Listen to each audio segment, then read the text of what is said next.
Alright, this is a video clip to show how to measure the wear on a cozzini knife with the jig supplied with the machine. The purpose of this is to see whether or not the cozzini knife wears away on the outer edge of the blade. Okay, you insert a knife over the tool, and the knife tip should not pass the pin.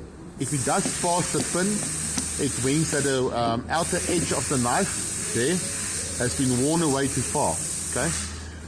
The reason for that also is when the knife runs inside of the degrizzler ring, there will be too much gap between the degrizzler ring and the knife, and that would cause emulsion to leak through and not be cut properly. Okay.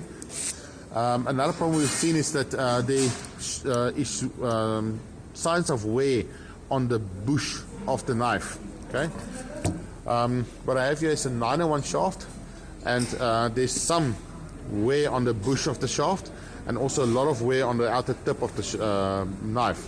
Whenever that wear is more than is allowed with the jig, then the gap is too big between the degrizzling and the knife needs to be replaced. If you are getting wear on the bush, it's most likely because of worn bearings and or maybe a bent shaft.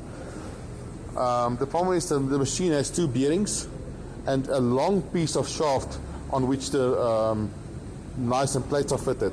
So there is chance of movement on the knife shaft if something is not correct at the back. So when you put the plate over the knife, when you assemble the machine and you start seeing wear between these two parts, and you'll probably see it on the bush of the knife, then you know there's might be movement of the shaft or that the shaft is bent.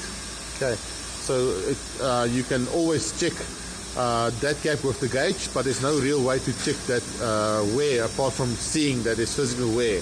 And if you see wear there, it's most likely because of movement on the shaft.